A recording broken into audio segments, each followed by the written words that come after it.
Hi, and welcome to the Lone Star Play Podcast, where we sit, eat, chat, and repeat. I'm your host, Patrick Scott Armstrong, and we are coming to you from Austin, Texas. The Lone Star Play Podcast is produced by Texas Real Food.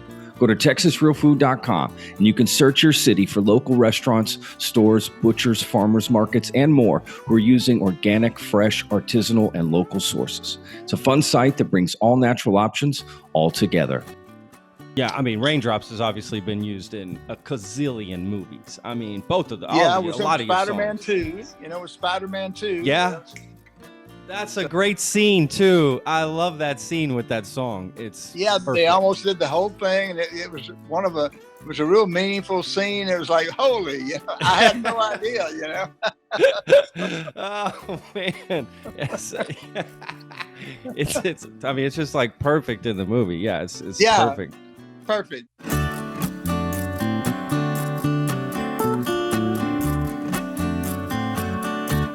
All right, guys, and thank you for joining us for another great episode. My guest today is going to be BJ Thomas, famously sang Raindrops Keep Falling on My Head. We've all heard that song, right? I mean, unbelievable. So he worked with Burt Bacharach. We got into that a little bit, how that ended up in the movie Butch, Cassidy and the Sundance Kid. The song won an Oscar. He got to perform it at the Oscars. He talks a little bit about that. Amazing. He's got so many songs that you know. Hooked on a Feeling, right? Like Hello. Gosh, just an amazing artist, absolute national treasure. Look, he has 70 million albums sold, okay? Over 70 million. That's insane. Over 70 million albums sold. I mean, I'm speechless, to be honest with you. So I had a chance to talk to BJ, and it was unbelievable. He was so down to earth and welcoming, and just like a true Texan. We talked about where he grew up, where he's from, where he's at now in Texas, what his future is, right, with the pandemic and getting out, and what he needs to feel safe to go out touring. So please take a listen. It's a wonderful episode. BJ is just such a talented, amazing person, and I just had the greatest time talking to him. We had a lot of laughs too. He was really funny. So yes, here, enjoy the episode. BJ Thomas.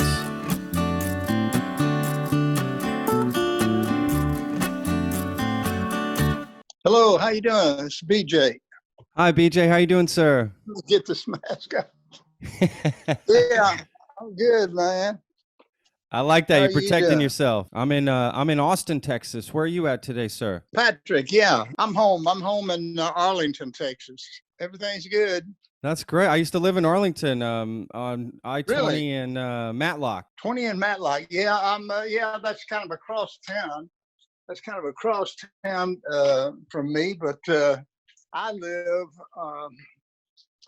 very close to like Fielder and 30.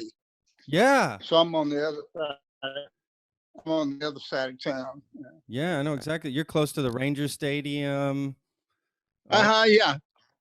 Yeah, just right down the street. I got the stadium and the football and baseball. So cool. That's awesome. Have you ever, I mean, speaking of baseball sports, have you ever sang the national anthem at a game? Oh man, so many times. Yeah, I've sung it. I've done. I had a run of anthems with the Dallas Stars, where we won 11 straight games when I did the anthem.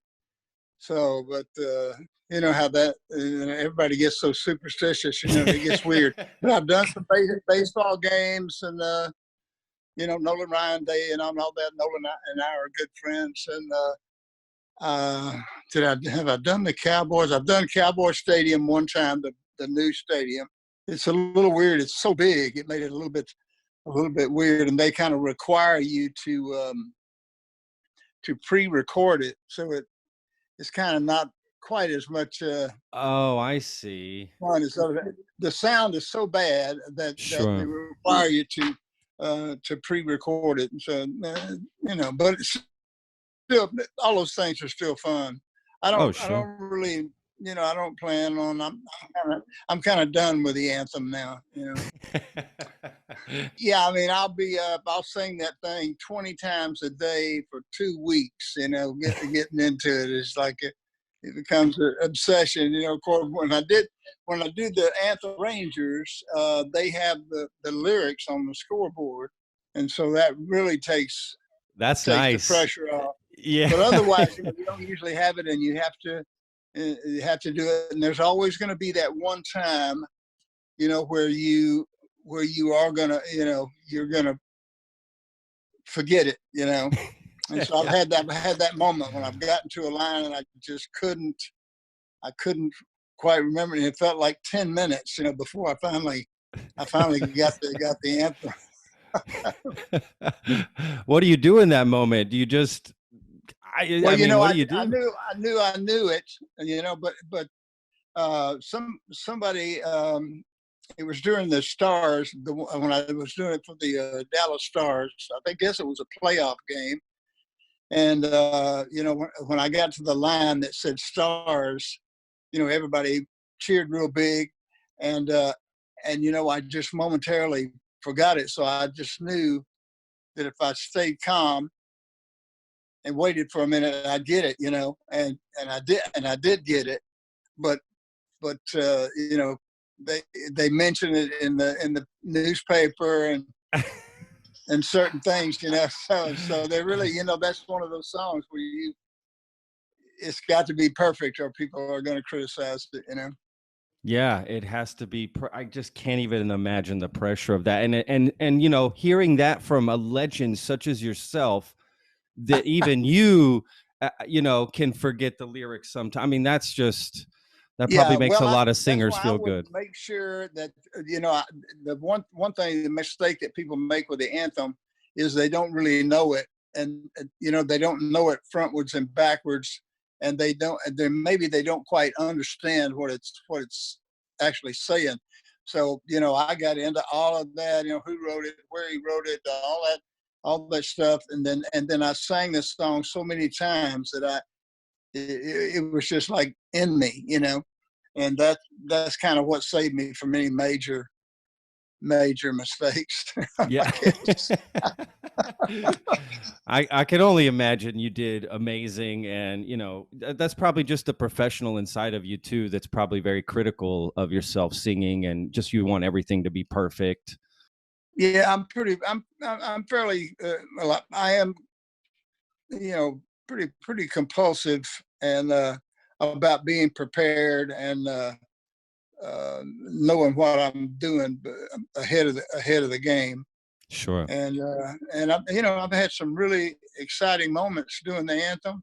When you just nail it just right, it's great. When you're doing it a cappella, sometimes most of the time you hit just the right note, but sometimes you don't. You start too low or you start too high or whatever. But I try to sing it enough times where I have that note kind of in there and I don't have to worry about it. But sometimes it's a little different. But I've had some exciting, good feelings doing the anthem. So. Yeah, no, that's amazing. Good background here, or? Yeah, no, you look great. You sound great. Everything's perfect. Yeah, it's. I love technology, right? Like, it's crazy. Yeah, I think this is my first Zoom thing. So. Oh, okay, right on. Yeah, I've been doing this since the pandemic broke out. We used to do it in a studio here in Austin, but obviously with everything that went down, couldn't do that anymore. Yeah. So you've been keeping busy while all this is been going on? Well, I usually stay busy. I'll do 60, 70, 80 shows a year, and then that's wow. Of course, that's down from 120 and 200. So at times during my career, so I have stayed busy. So it took a minute, to kind of get into it. But we've lived in this house over 40 years, and Gloria and I've been married 52 years, and so we're kind of comfortable in this house, and we really knew we were lucky to have each other during this quarantine. So it wasn't a huge adjustment. It's almost we were kind of laughing about it. But it's like a gig day because I show up in a town and I get much rest as I can, and then most of the day is spent getting my stuff together and waiting for the show. And it's like a gig day, but just no show. No show at the end. That's funny. I can do a show, rested, I'm ready to go. But and this is one of the longest times that Gloria and I have been together, consecutive days, and so that's been nice. That's nice. Yeah, that's great. I've been spending a lot of time with my wife as well. It's Yeah. been really nice. Oh yeah, really great. Yeah. So BJ, I noticed that you grew up in Rosenberg, which is just outside of Houston, right? The Woodlands area. Is that correct? Well, I grew up in Houston. In Houston. Yeah, and I lived on the north side, and 23rd Street, 34th Street, Ella Boulevard, that part of town. And then when I was I was a sophomore in high school. My dad had two brothers, and at that particular time, air conditioning was, Houston was becoming the most air conditioned city in the United States, and so they formed a company, an air conditioning company, and it was in Rosenberg. So we all moved to Rosenberg, and Rosenberg, Richmond, and it was quite a different situation in Houston, a little less stress maybe, and a little more relaxed atmosphere. And that's kind of where I met my brother. Became friends with these guys. We had not in that part of the country. Roy Head had a band called the Traits. Roy Head had a record called Treat Her Right, and we loved Roy Head, and we would go to those dances that Roy and the Traits played for him. And we wanted to have a band like that. And then my brother knew the guys when they were kind of forming the band, and they didn't have a singer, and he drugged me over to one of their practices. And he kind of had to make me go because I was kind of an introverted guy. I wasn't about to get up in front of people and start singing, even though I had sung some in the churches and that we lived by through my childhood. That was something I wasn't, didn't want to do. But he made me go, and I went and got up and sang at one of their what they used to call practices. And I sang a Buddy Holly song, and so they liked me and I liked them. So that was kind of where I started singing. So wow, I'm not sure that would have happened in Houston. So I'm glad I'm south. Yeah, that's that's crazy, right? How life takes you down those paths, sometimes. How has Houston changed for you? What do you think of Houston now? Oh man, well, I love Houston. We have a lot of fun when we go down there, but I really don't ever go unless I'm working. Yeah. So I'm not like a guy that's in Houston every day now, but I always loved Houston. It was always a great city, and of course now it's a whole different ball game, and I'm not that familiar with it in an everyday sense. But I love to go down there and perform, and it's always been a great music city. Yeah, we had Ray Charles would come twice a year, and wow. we always had a back to school and an early summer show at the Coliseum, and it was a lot of great experiences. And I got to work with many of the great entertainers of my time, and so I have great memories of Houston. That's amazing. Well, I can't even imagine, BJ, to be inside your head and see all those memories would just be mind blown for most of America. I'll tell you that right now. Where did you get your love of music? I mean, I know you say that your friends sort of pulled you up on stage and got you singing and stuff, but did you have, I know you're an introvert, but I'm sure you love listening to music. Where did that come from? Your father? Well, your my family? brother, my brother my brother was the guy that took me to the rehearsal, and really he was the guy that got me in a situation where I was singing with the band. and I loved how that felt. And it just took me really a number of years to get used to being up in front of a lot of people, because I was one of those guys, I didn't say much uh, growing up. So I had to, I'm talking now, but that wasn't me as a kid. But they say I used to sing when I was a baby. I was an infant, and just all the time growing up. I don't ever remember not singing. Uh, I guess probably one of my first guys was Dean Martin with Jerry Lewis, and they made all those movies, and I would love Dean Martin. But we happened to live next to a church when I was about 10, 11, 12, something like that. And so I began to sing there, and I was kind of the youth song leader when I was about 13. And I don't know, it sneaked up on me, really, because I never had any idea I was going to do sing professionally. Sure. But I always loved music. My dad was a huge music fan. Of course, he was country music. And when I was very young, 6, 7, 8, 9 years old, it was the Grand Ole Opry was on every Saturday and on the radio, and so we would listen to it. And so that's when I heard Hank Williams and all those great Ernest Tubb, all those great guys on the Opry, and of course my dad loved just worshipped all those guys. And and I think it was kind of a way that I had discovered that I could communicate with my dad, and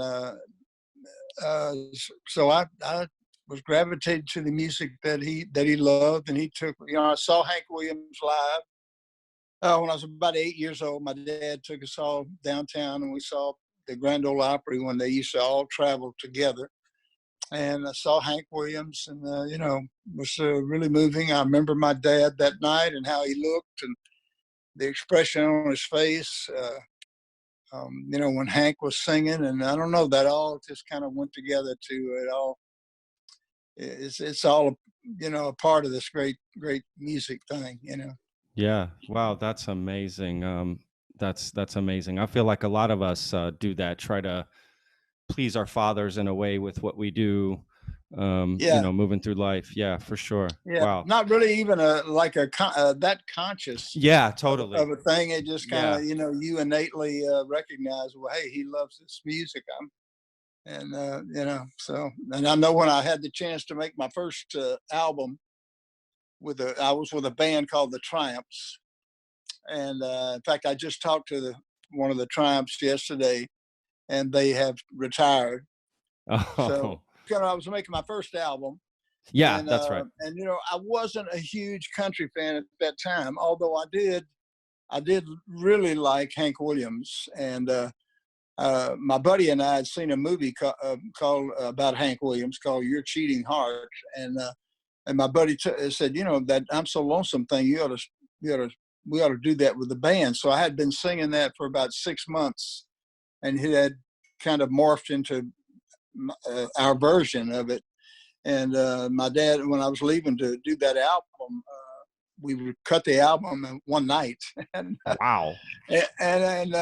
and my dad said, son, will you do something country for me on this album? And I knew he was talking about something that was a little more country than I was into. But right at the end of the when we were just about done, and we had one more song to go, I cut "I'm So Lonesome." And of course, that became my first hit record, and kind of identified me in a little way as a country singer. And I've always kind of done any genre that Yeah. that wasn't a conscious thing. It was like when we started the band, and when I really was getting into music, when I was 14, 15, 16 years old, it was kind of right at the inception of Top 40 radio. And Top 40 radio, of course, played everything. Yeah. Everything was on their playlist. And so that's just how we would make up what we played at our dances and our performances was just something of everything, so they just kind of started like that. Yeah, wow, that's amazing. Speaking of films, obviously you famously, you know, had Raindrops Keep Falling on My Head, and Butch, Yeah. and you know, in the Butch film with Paul Newman, Robert Redford. How did that sort of come about? Was that a surprise for you? Was that something like you and your team were trying to get done, or? Well, it was kind of a thing that was just happening. I was with Scepter Records, Scepter Wand, and Mr. Bacharach was a part owner of Scepter Wand. And Oh, so, wow. and a friend of mine by the name of Steve Tyrell, who is a singer now, he's a guy from Houston, but at that time he was kind of behind the camera. I mean, he was a business promotion guy, and he was the A&R director of Scepter. And they signed me with "I'm So Lonesome," and I had some hit records with them. And I would see Mr. Bacharach in their offices every now and then, and also Hal David, and their major artist that Scepter had was Dionne Warwick, and of course Oh, Mr. wow. Bacharach and Hal David produced and wrote most of our stuff. And you know, when it came to when they had the song, actually I was recording in Memphis and I was making hit records, and I just had Hooked on a Feeling and all that stuff. And the owner of Scepter said, you know, BJ, would you and Gloria move up to New York? See that if you do, I think I can get you a song and a session with Burt Bacharach and Hal David. So I hated to leave Memphis. I loved it there, and I did subsequently go back. But we did move up, and I started working with Mr. Bacharach and learning songs and what have you. So I was kind of in his mind. And then I had, after I had Hooked on a Feeling, then he was really probably was planning on, we were planning on doing something together. And, you know, they offered me the project. I was working in the Midwest, and they called me, and they flew Gloria and I out to California, and I did the bicycle scene. And I had just only listened to the song about 2 or 3 times. Oh, wow. And anyway, I was working. I didn't have time to mess with it, and so when I got there, I didn't know it that well, and also I had an acute case of laryngitis. Oh, My throat was killing me when Gloria and I got out to California, and she made me go to the doctor. And anyway, when I showed up to rehearse with Mr. Bacharach the day before the session, man, it was rough. And he said he never said, he didn't say anything because I think he liked the scratchy quality. It kind of fit what he was thinking about the song. And so anyway, we cut it on a Sunday with just a banjo, a guitar, and a stand-up bass. And we did the bicycle scene. And then we recut it for the #1 record about 6 weeks later. So beautiful wow. experience. And, you know, they were really smart when they did their music. You know, if he did use something with a male singer, he always would do it with somebody who was selling records at the time. And so I was lucky that I was selling a lot of records, and I happened to be with the label that he was involved with Dionne, and so it worked out. Yeah, I mean, just so amazing. It won an Oscar, right? The song, that's crazy. Yeah, he won. Mr. Bacharach won two Oscars because he won one for the score, and Hal won one, and of course, "Raindrops," you know, was the song I performed it on the Academy Awards show, and that was a huge thrill for me, and just an unreal experience. And I mean, I was so nervous. We had a big production number, and so it was kind of, by the time we had rehearsed this big production number on Raindrops, I just had a feeling, man, you know, I think we're going to win this thing. And of course we did, and it's beautiful. It was a beautiful result. Wow. Wow. I mean, it got inducted, right? The song itself got inducted into the Grammy Hall of Fame or something like that, right? Yeah, the song, and And Mr. you. Bacharach and Hal David and myself, that's kind of 3 entities there, were inducted into the Grammy Hall of Fame. And you know, I had Amazing. many discussions with Hal David and about that song and about the lyrics.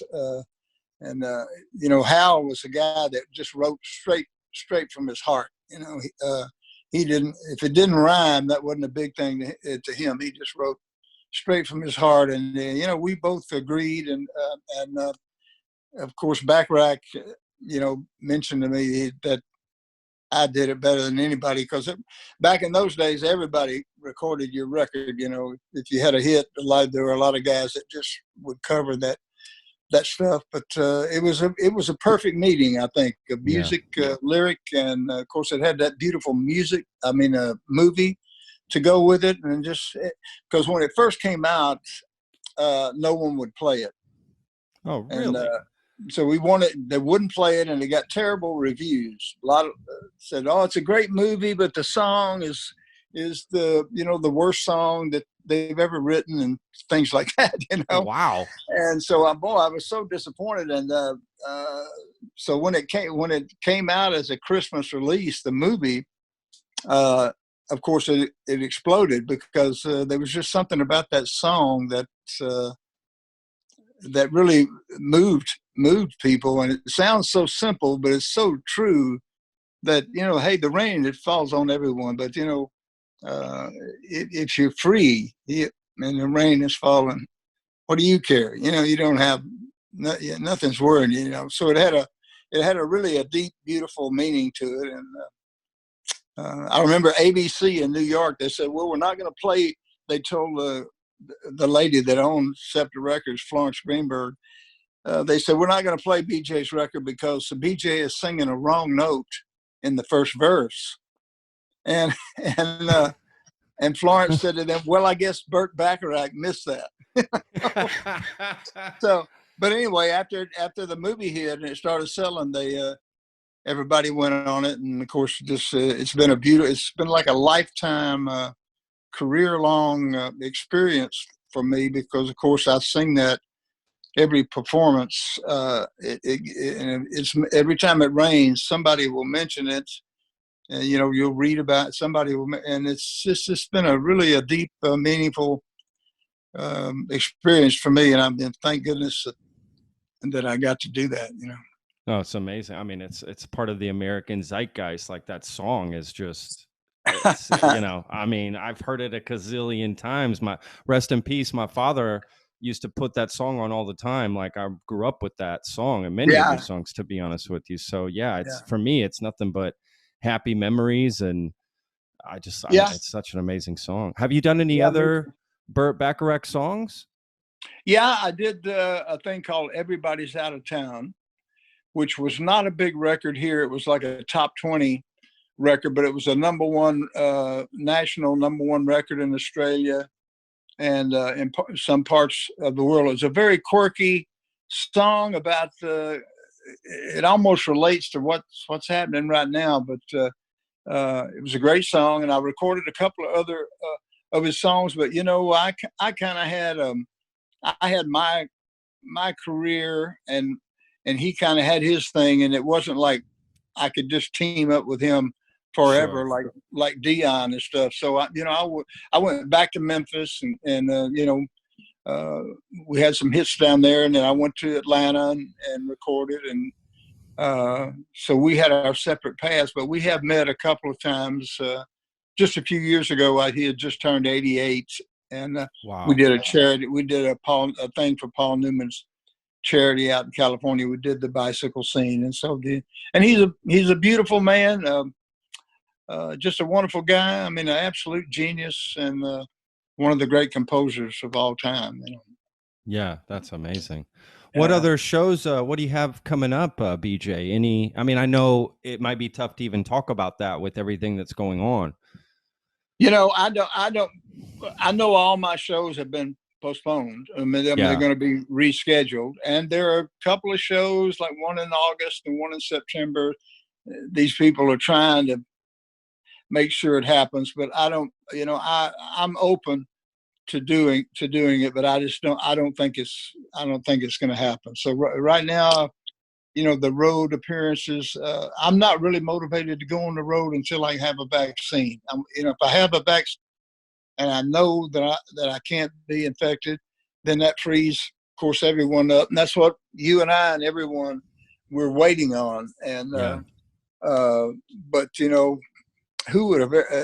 We didn't expect this. This is put the stop to almost any career you could mention, except for these wonderful people who show up every day at the hospitals and deliver your food to you. And I mean, it's incredible who is standing out now as a very important, dedicated person, not the usual, I'm famous and whatever kind of person. So the real American person is kind of highlighted right now. People that are showing up in spite of the pandemic. But I have a good feeling about it. I don't want this to be. I've always wondered how my career would end, and I don't want this. If it ends this way and I never get to perform, if the vaccine and we're all in trouble for years to come, then so be it. But I'm thinking that probably by next fall, for sure, we'll be back. We'll be back on the road, and I'm hoping I can get maybe earlier. As soon as I can get vaccinated, and we all get that vaccination, and we'll be back to doing what we do. Gosh, I really hope so. I know your fans would love that, of course, and of course, for it to be safe, which is your concern as well, and my it's got concern to be as well. safe, because It's gotta be even safe. even the drive-in situation. I mean, I don't know about maybe Yeah. up to 4 people in a car, and you're showing. So it's all has this dangerous quality, that the vaccine will wipe out. So that's I'm trying to make sure I'm kind of in one of the I'm in great shape. I feel good, and I can do anything I want to, and I get around well, and I work out, and I'm in great shape. But I am at the age where I'm in one of the dangerous groups, and that it affects really badly. So, I'm trying to be maybe safer than I need to be. That's probably a good thing. I don't know. I don't see why that would be a bad thing. Your fans want you around, BJ. I promise you. We all want you around. You do everything you have to stay safe, because you're a treasure, my man. Like nothing to happen to you. Look, I know you don't have much time, BJ. So I'll just leave with this one last question. One of my favorite movies of all time is Reservoir Dogs, and Yeah. one of your songs is famously played in that and on the soundtrack. And I think it actually sort of made this boom of like movie soundtracks taking off and getting a lot of sales. I'm just curious of like the reaction to that. Did you expect your song to be in a movie like that as well? You know what, you're going to have to tell me which song was in it. Hooked on a Feeling. Oh, of course. Yeah. Because wow, that was a long while back. That's a long. Well, you're right. I'm sorry. It is. It's a long ways back. Every time I hear him in the movie, I guess Raindrops so kind of overshadows any other song that I've had in the movie. But it's Quentin Tarantino's first movie. Yeah, I love that movie. I can't believe I have basically kind of forgotten that it was in there. I just the first thing I think of is I wish it had been my version in Guardian of the Galaxy. I know, that's what me too. That ooga chugga thing, man. Yeah. but it really worked. And of course, one of my best friends is Mark James, who wrote Hooked on a Feeling. So I never did worry about that cover version or anything, because it was making my buddy money, and I never bothered. Where did that ooga chaka come from? Do you know? Or? They were, of course, these guys, Blue Swede, so I guess they were from Sweden, but the ooga chugga comes out of a song called Running Bear that was back in the 50s. Oh, wow. About an Indian maiden called Running Bear. And there's another and it was my record, so I guess that's the other similarity. But they put that together, and I think they were correct in doing that, because of the one thing about the Ooga Chugga is it is a great production, and I don't think they ever could have recreated that sitar ride that Reggie Young did. Reggie Young was eventually the most recorded guitar player of all time. Oh wow! And he played that electric sitar in "Hooked on a Feeling." So they knew they couldn't do that. So they did something else, and then what they did, they put together a great record. So great. That's awesome. But to answer your question, it's really great. All the movies that Raindrops has been in, and of course, Wrong Song's been in a couple of movies, and with Hooked on a Feeling and Reservoir Dogs is one of my favorite movies, and I can't believe I didn't realize or had forgotten that Hooked was in there. But you get a big charge out of that, man. And of course, Bacharach and David, they created that whole wrinkle there, that whole genre of the movie songs. So that's awesome with the Bond things and the great songs they've done. So they kind of created that whole thing, and it was great to be kind of right at the first of that. Yeah, I mean, Raindrops has obviously been used in a gazillion movies. I mean, both of the a lot of Spider-Man 2. With Spider-Man 2. Yeah. That's a great scene too. I love that scene with that song. It's perfect. They almost did the whole thing, and it was it was a real meaningful scene. It was like, holy, I had no idea, Oh man, yes. It's. I mean, it's just like perfect in the movie. Yeah, it's perfect. Perfect. Yeah, that's crazy. I'm gonna have to punch up. We're gonna have to, punch up Reservoir Dogs. So I need to watch that again. Yes. Great movie. Good. Yes. Oh, amazing movie. Well, look, BJ, I won't take up too much of your time. I appreciate We've actually gone over a few minutes than I had that I was allowed with you. So I really appreciate you just being patient with me and understanding and sitting through this with me. It's been an honor to have you on the show. Yeah, it was very interesting. It wasn't just a run of the mill kind of thing. It was a lot of fun, and I appreciate talking to you. I'm glad you thought of me, and we'll do it again sometime. Yes, BJ, always thinking of. Again, you're a national treasure. I was a little nervous, to be honest with you, talking to you. I spoke with Johnny Mathis a couple weeks ago, and I felt the same way. Same nerves, legends. Yeah. It's I don't want to say anything wrong. That's the truth. Like I just you couldn't say anything wrong with me, man. I'm not that way. Well, you're Texan. That's what I love. I appreciate it. Thank you so much, BJ. We'll talk soon. Okay, buddy. You take care.